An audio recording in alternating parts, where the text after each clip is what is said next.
All right, welcome to the deep dive where we kind of take all those sources you send us and try to extract the key information you need to, really get up to speed quickly on a topic. Think of it as your personal shortcut to understanding what matters.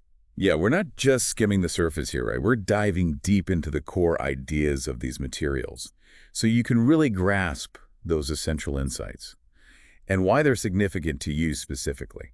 And today we are taking a deep dive into a book that really, kind of challenges a lot of the conventional wisdom around weight management. It's called Eat Yourself Slim by Michel Montignac. And this is one that you specifically brought to our attention, so it seems like you're looking for perspectives beyond the usual calories in, calories out kind of thing. Yeah, exactly. It suggests a curiosity about alternative approaches to weight management, right? Maybe one that resonates more with your own experiences and any frustrations you might have with the typical dieting advice out there. Yeah, so our mission in this deep dive is to really get to grips with Montagnac's central arguments against this long-standing calorie theory, right? This idea that Right. we've all kind of grown up with. And we'll introduce you to his alternative framework, which really centers around how different types of food affect our bodies. It makes sense. And it's completely understandable, right? If you've, tried different diets before, maybe you've experienced that cycle of initial success followed by the weight coming back. Montignac offers a potentially fresh and crucially, more sustainable way to think about eating. Yeah.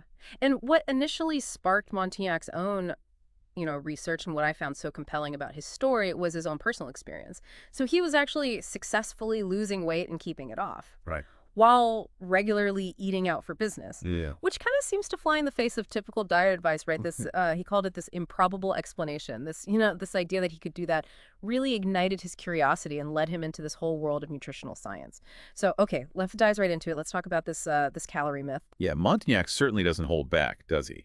He labels this idea that slimming down is all about consuming fewer calories than you burn. He calls it the greatest scientific fudge of the 20th century. Got strong words, right? He actually considers it a snare, a deception, this dangerous and simplistic hypothesis that doesn't really hold up under real scrutiny. Right. And he traces the origins of this seemingly, rock solid theory back to a study in 1930 by two American doctors, Newberg and Johnson.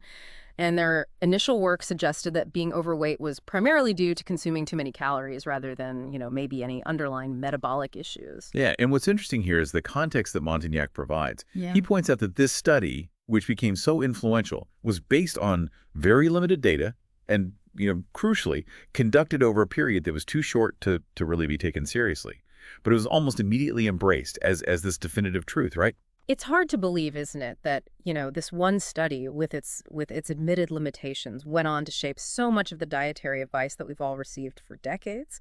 But here's where it gets really interesting. Montignac points out that Newberg and Johnson themselves later expressed some serious reservations about their original A conclusions. bit ironic, huh? Yeah, And as Montignac notes, those reservations were largely ignored. right. Their initial theory had already become, cemented in the teachings of most Western medical schools, and as he puts it, there it remains to this day. Wow. So Montief kind of throws these series of counter arguments at this calorie theory, right?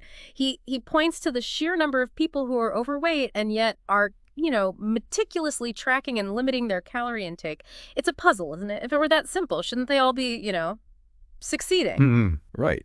And he even brings up, kind of the grim reality of concentration camp prisoners who survived for extended periods on incredibly low calorie intakes, like 700 to 800 calories daily, according to, strict calorie math. Yeah. Once their initial fat reserves were depleted, they should have survived that long. Right, exactly.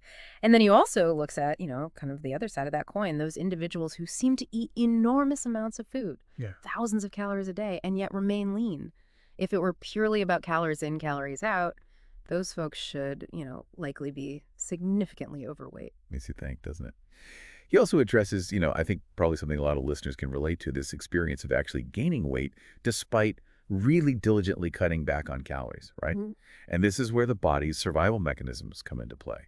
Right. So what does our body actually do when we drastically reduce the number of calories we're eating?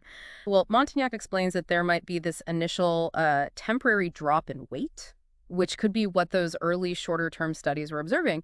But then our body's survival programming kind of kicks in. Yeah. Our bodies are remarkably adaptive. He explains that the body very quickly adjusts its energy requirements to match that lower calorie intake. So if you're only consuming, say, 2,000 calories, your body might become more efficient and only use about 2,000 calories. Right. But it doesn't stop there, right? Yeah. The body's always thinking ahead. It's anticipating potential future food shortages, and it starts to conserve energy and even store more efficiently. So Montignac suggests it might even lower its energy needs further, maybe down to 1,700 calories, and then store any extra as body fat, just in case. Right. So it's almost counterintuitive, isn't it? That, restricting those calories can actually contribute to the opposite of what we're intending. Gradually increasing weight over time, even while eating less, this frustrating vicious circle of dieting. Yeah, he uses this really vivid analogy. He compares it to a starving dog that instinctively buries a bone. It's an ingrained survival mechanism, right? Yeah. Saving those resources for when food might be scarce. And that's essentially what our bodies are doing when they perceive this prolonged period of calorie deficit. Yeah. And the consequences of, just focusing so heavily on calories can be pretty significant beyond just the, disappointment of weight regain. Yeah. Right. There's the potential for psychological distress, even links to depression associated with these restrictive diets. Yeah. And it really shifts the focus away from, the quality of the food that we're eating. Yeah. And he even touches on this sort of broader sociocultural context. He actually calls it a form of mass brainwashing. He suggests that the food industry and maybe even some misguided experts might have a vested interest in keeping that calorie theory alive because it creates this huge market for all those low-calorie products. Yeah. It raises some interesting questions, right? About the information we're exposed to and the economic forces that maybe shape our understanding of food and diet and health. Absolutely. So the key takeaway from this first part of our deep dive is Montignac's firm belief that the calorie theory as a sole guide to weight management is fundamentally false. And, he even recognizes that this might be so deeply ingrained in our thinking that it takes some time to really consider alternatives, which brings us to his proposed solution, food classification. Yeah. So instead of just counting calories, Montignac advocates for really focusing on how different foods impact our bodies. And he, emphasizes their effects on blood glucose levels and their overall nutritional makeup. And he begins with just the fundamental components of food, right? So proteins, lipids, those are the fats, and carbohydrates. And he also stresses the importance of dietary fiber. So he gives us a quick overview of each, right? Proteins are for building and repairing tissues. Lipids are essential for hormone production, for absorbing certain vitamins. And carbohydrates are our, primary source of energy. Right. And what I find interesting here is how he zeroes in on carbohydrates. And he really challenges that traditional view of, quick sugars versus slow sugars. Yeah. He states quite clearly that this way of thinking about carbs is completely outdated based on more recent science and how we understand how our bodies absorb glucose. Apparently the complexity of a carbohydrate molecule itself, it's not really the primary factor in how rapidly glucose is released into the bloodstream, which is, kind of a departure from what a lot of us were taught. Right. So this is where we get introduced to the concept of the glycemic index, or the GI, which was developed in 1976. And this is a really important part of Montignac's approach to classifying carbohydrates. He explains that the GI measures a carbohydrate containing food's potential to raise blood glucose levels, compared to pure glucose, which has a reference index of 100. Right. And he even gives us the formula for calculating this glycemic index. Yeah. It involves analyzing the curve of, blood glucose levels after consuming a specific carbohydrate compared to the curve after consuming pure glucose. Yeah. And what becomes really useful here, for making practical decisions about what we eat are the factors that influence a food's GI. Montignac points out that processes like refining grains tends to increase the GI. So, cornflakes, for example, being a processed form of corn, will have a higher GI than just whole corn, right? The amount and type of fiber in a food also plays a role, which explains why wholemeal bread generally has a lower GI than white bread. Right. And he gives us this really helpful list of specific GI examples. So on the higher end, the bad carbohydrates, we see glucose, of course, is at 100. Baked potatoes are at 95. Very white bread is also 95. Mashed potatoes are 90. Honey is 90. Cornflakes and popcorn are 85. Table sugar is 75. And then white bread, white rice, standard biscuits, corn, boiled potatoes, all kind of hovering around 70. On that lower GI side, the good carbohydrates, we have wholemeal bread. Yeah. You might notice here there's a slight discrepancy in the book. because he mentions 110 initially, which I think must be an error. But the point is that the true wholemeal bread, especially the stone ground varieties, are going to have a much lower GI than white bread. We also see whole grain rice at 50, various pulses like peas, lentils, chickpeas, which have variable but generally lower GIs. Yeah. 100% stone ground wholemeal bread at 35, most fresh fruits, which vary depending on the type, dark chocolate with high cocoa content over 60%, also variable, and then fructose. So for practical application, Montignac simplifies it further, right? He categorizes carbohydrates as either good carbohydrates. Those are the low GI that are absorbed more slowly and cause this gentler rise in blood glucose. And then the bad carbohydrates, which have a high GI and cause this more rapid and significant spike in blood sugar. Right. And he gives us some examples. On the bad side, we've got table sugar, processed carbohydrates like white flour, white rice, alcohol, particularly spirits, potatoes, corn. On the good side, we have whole unrefined cereals, whole grain rice, lentils, broad beans, most fruits, and fiber-rich vegetables like leeks, turnips, lettuce, green beans. Okay, so we've got our good carbs and our bad carbs, and then he briefly discusses lipids, right? Dividing them by their source, so animal versus vegetable, and then the type of fatty acids they contain, saturated, monounsaturated, and polyunsaturated. And he reminds us that fats are essential, right? They're not all bad. We need them to absorb certain vitamins. We need them for essential fatty acids that our bodies can't produce on their own. Right. And just like with carbohydrates, he encourages us to make informed choices. So choosing things like vegetable oils and oily fish, which contain the beneficial unsaturated fats over those saturated fats we find in meat and butter and cheese, especially for maintaining a healthy cardiovascular system. Right. And then fiber also gets its due attention. He highlights how crucial it is for digestion, for providing us with vitamins, minerals, trace elements. It can help block the absorption of some fats. It might even offer some protection against certain diseases.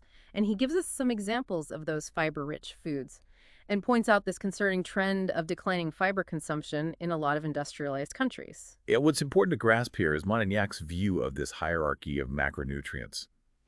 So while proteins and certain fats are absolutely vital for our bodies to function, he suggests that carbohydrates are more expendable in a sense, because our bodies can actually produce glucose from stored fat if necessary. Interesting. So for the rest of his approach, he basically simplifies his food categories into these three main groups. Carbohydrates, which we know now can be either good or bad based on their glycemic index, lipids, and then dietary fiber. And he introduces this term, carbohydrate lipid, to describe foods that contain significant amounts of both, like peanuts would be a good example. Okay, so we've got a handle on how Montignac classifies foods, but how does this all relate to weight gain in his theory? This brings us to the crucial role of insulin, which is really central to Montignac's understanding of how our bodies store fat. So insulin is a hormone secreted by the pancreas, and its main job is to help move glucose from our bloodstream into our cells, where it can be used for energy or stored as fat for later. Right. So when we eat carbohydrates, let's say like a slice of bread, our blood glucose levels rise, and that signals the pancreas to release insulin. And the insulin acts like a key to unlock our cells so they can take in that glucose from the blood. Now consider what happens when we eat a combination of a carbohydrate and a fat, so like bread with butter. Insulin is still released to manage the glucose from the bread. But Montignac suggests that if the pancreas isn't functioning optimally, which he refers to as hyperinsulinism, it might release an excessive amount of insulin, kind of like your body's insulin response being a little overzealous. Right, like this overcompensating. And then this surplus of insulin, he says, can lead to more of that fat's energy being stored as body fat, energy that might have otherwise been processed and used or eliminated. So the combination of those high GI, bad carbohydrates and fats can be particularly problematic for people who tend to gain weight easily. Right. Conversely, if we consume a fat on its own, like a piece of cheese, there's minimal release of glucose into the bloodstream, and therefore a much smaller insulin response. So without that big insulin surge, the fat isn't stored as readily. Of course, our bodies still digest the fat and extract those essential nutrients. Right. So this leads into his concept of stock control for body fat. He argues that it's not simply about calories consumed versus calories burned. The key factor here is how our bodies accumulate fat. Yeah. He emphasizes that the combination of lipids, especially with those bad high GI carbohydrates, is the primary driver of excess weight gain, particularly in individuals whose pancreas doesn't regulate insulin perfectly. Right. So the fundamental principle of Montagnac's eating approach becomes clear here, right? Generally, you want to avoid combining lipids with those bad carbohydrates, and instead, you want to prioritize the consumption of good fats. Yeah. He gives us a few examples of meals that don't contain any bad carbohydrates and stresses that, these meals shouldn't be eaten with bread. Things like sardines, mushroom omelet, green salad, crudités followed by lamb with French beans, or, tomato salad with tuna, aubergine, finished with some cheese. And he explains that when you eliminate those bad carbohydrates from a meal, the pancreas doesn't experience that rapid spike in blood glucose. So there's less of an insulin surge.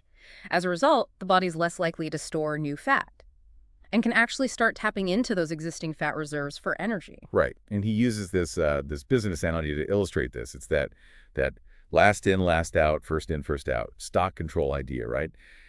So bad carbs kind of disrupt this natural fat burning process. They create these readily available energy reserves that if they aren't used immediately, well, they tend to get stored as fat. So by, consciously excluding those high GI carbohydrates, Montignac suggests that the body's metabolism can, kind of shift back to using its stored fat as the primary source of fuel. Right. And what happens once those fat reserves are depleted? Well, he explains that the body will establish this minimum buffer stock to maintain a healthy, stable weight. Okay. Now, for anyone listening who's, kind of freaking out thinking, does this mean I can never have, chips or cakes or sweets ever again? Montignac does offer a little bit of reassurance. He mentions that those kinds of foods aren't necessarily banished for life, right?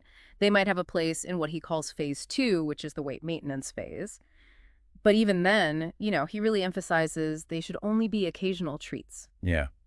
He introduces this idea of poor glucose tolerance as a really significant differentiating factor between individuals who tend to gain weight easily and those who don't, even if their overall eating habits are similar. Right. So when some people are just more sensitive to those blood sugar spikes.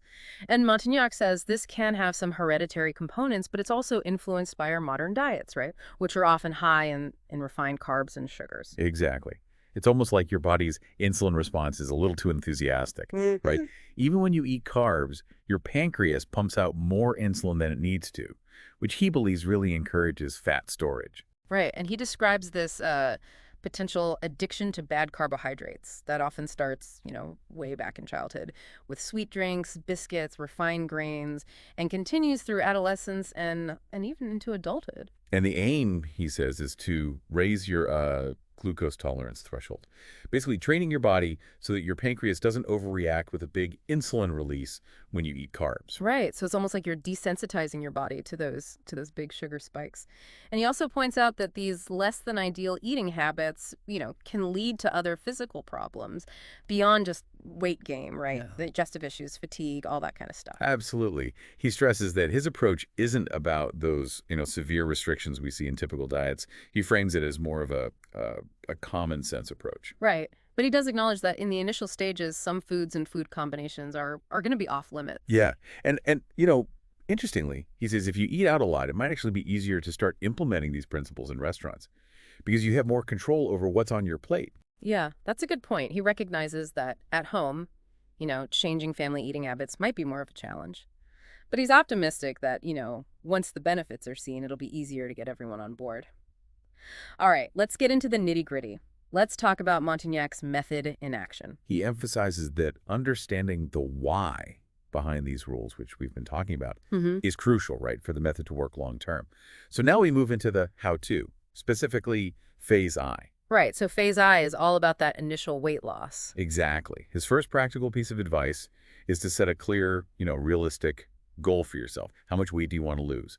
And he acknowledges that results will vary from person to person, depending on gender, age, previous eating habits, genetics, all that stuff. Yeah, and he really cautions against comparing your progress to others, right? Everyone's different. Absolutely. Okay, so let's get into those foods to monitor closely. Yeah.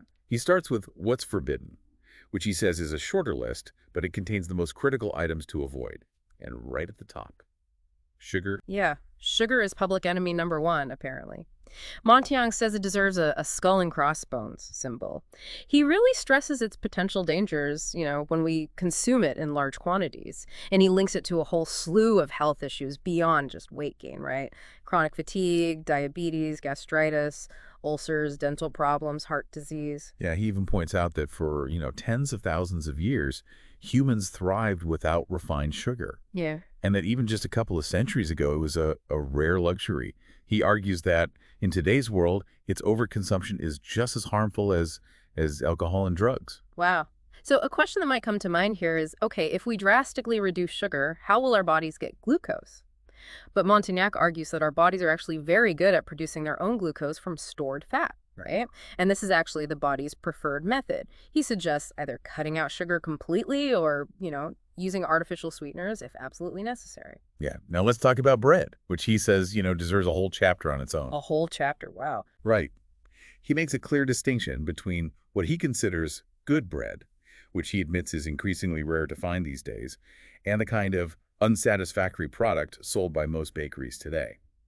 Ordinary white bread, made from refined flour. He argues that white bread offers little nutritional value and can actually cause digestive problems because it lacks fiber. He even says, the whiter the bread, the worse it is for you.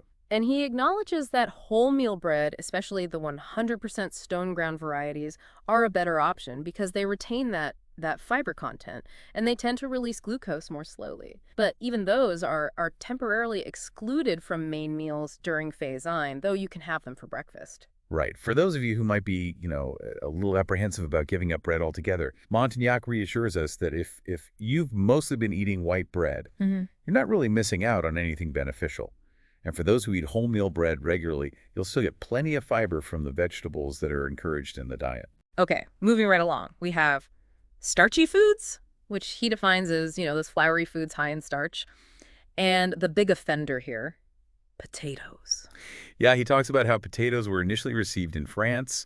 They were once considered, only fit for animals. Wow, really? I love potatoes. This is bad news. I know, right? But, despite that traditional view of potatoes as a slow-release carbohydrate, more recent testing reveals that they actually release a significant amount of glucose, giving them a high glycemic index. Boiled potatoes, around 70, mashed 90, and baked, a whopping 95. Wow, so definitely in that bad carbohydrate category, according to Montignac. Absolutely. And, of course, this means chips are off the menu, too. He emphasizes that they're a carbohydrate lipid food because of all the oil they're fried in. And he calls steak and chips an absolute heresy. Oh, no. I know. So he has a practical tip. If you're eating out, always ask what vegetable alternatives they have to potatoes and make that substitution. At home, follow the same principle. Yeah, good advice.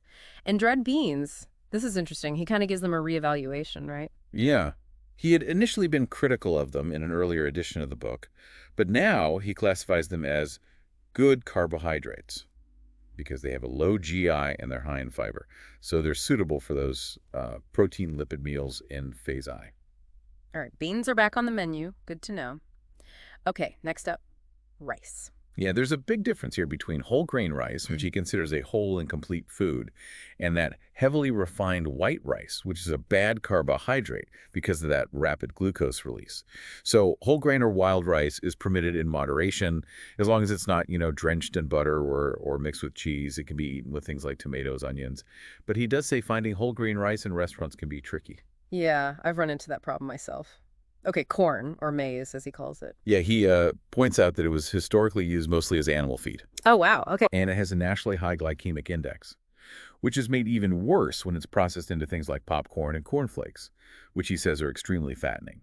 He also mentions a substance in processed maize that can actually destroy niacin, which is a B vitamin we need. That's not good. Okay, so popcorn and cornflakes. Out. Got it. Yeah. Pasta is another one to be mindful of. Non-whole wheat pasta, which is usually made from refined white flour, often has added fats as a bad carbohydrate. He advises against eating fresh non-whole wheat pasta in phase-I.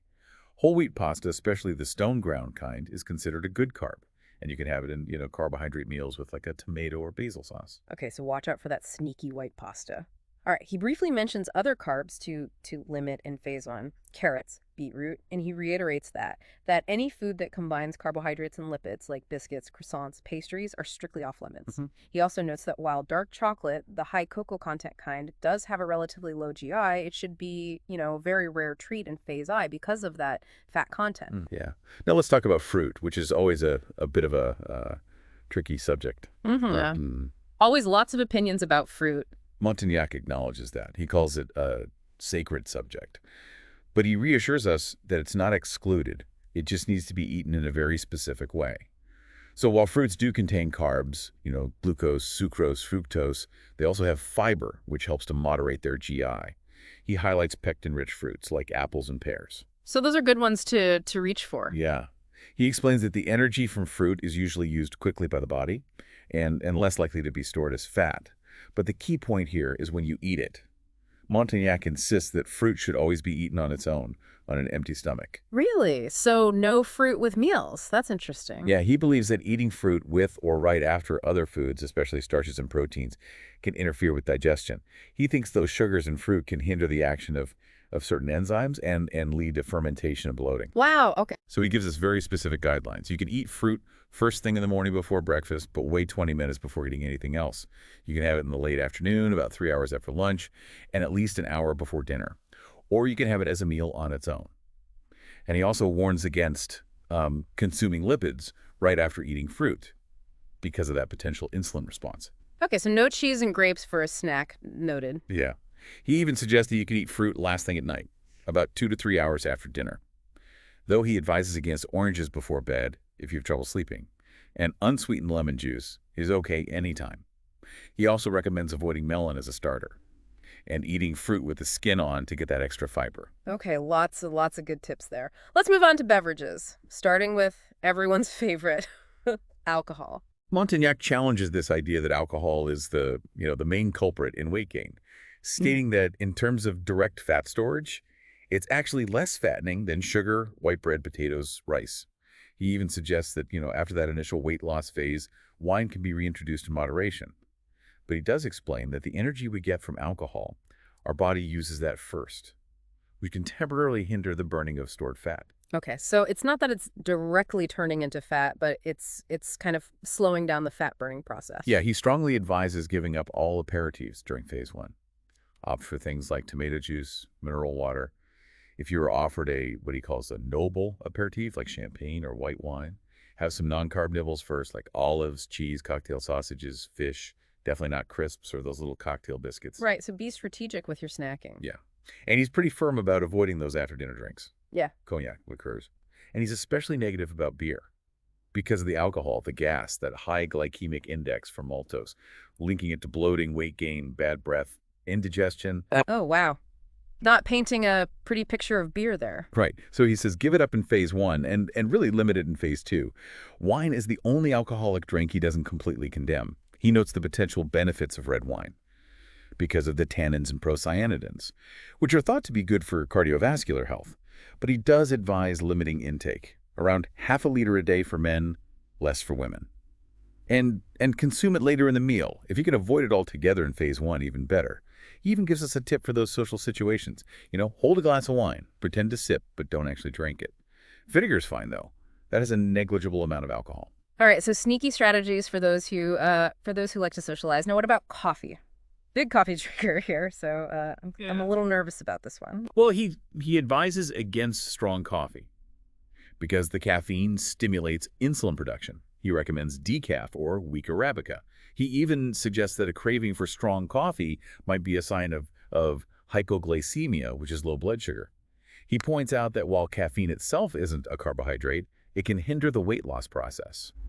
Interesting. So even though it's not a carb, it's still affecting that whole process. Right. He emphasizes transitioning to decaf during phase I, and you might find later that you don't even crave coffee as much. He also mentions a possible link between coffee with or without caffeine and raised cholesterol. Okay. Things to think about for sure. What about tea? He's also a bit cautious about tea because of the caffeine, which is similar to coffee, and the tannins in tea can actually block iron absorption. Okay, so everything in moderation, right? Yeah. Now let's talk about cheese. You can eat cheese, just don't have it with bread or biscuits. He actually says it tastes better on its own anyway. Most cheeses are okay in phase I, except for Cantal and goat cheese initially. Those have some carbohydrates. He recommends limiting yogurt and fromage frais to about 100 to 125 grams at the end of meals, because those do contain some carbs and can trigger insulin in sensitive individuals. Okay, so cheese is mostly good, but, pay attention to the type and how much you're having. Yeah. For desserts in phase I, he suggests options with artificial sweeteners, as long as they don't require a lot of cooking, like egg custards. Okay, simple enough. And generally for drinks, avoid all alcohol, including wine in phase I. Stick to water, tea, herbal teas. Avoid sparkling waters. He also stresses drinking very little water during meals so you don't dilute those digestive juices. If you have to drink, do it halfway through the meal, not at the beginning. But between meals, make sure you're drinking enough. Yeah. At least a liter of water per day. Yeah, staying hydrated is key, isn't it? Okay, so now we're getting into phase I, and we have to go to a party. Help. What do we do? Montignac's got us covered. He gives us some very practical advice for navigating social situations in phase I. If you're offered alcohol, accept it, but don't drink it. Oh, so we're back to the pretending to sip strategy. Exactly. And when it comes to party food, avoid the sandwiches, but if you can, eat the toppings, like the salmon, sausage, egg, asparagus, whatever's there. Focus on the cheese, cocktail sausages. Just be mindful of cholesterol, right? If you're really tempted by something that's off limits, eat something compliant beforehand, like a hard-boiled egg or some cheese to, line your stomach. You could even carry individual cheeses with you for those between meal hunger pangs. Although he points out that if you're eating well-planned, high-fiber meals, you shouldn't be getting those hunger pangs anyway. And again, avoid fats after carb-heavy meals. So no cheese after that, bread-based breakfast. Okay, good advice. What about dinner at a friend's house? What do we do there? Well, he says if it's close friends or family, be open about your eating plan. Maybe even offer some suggestions for menu items.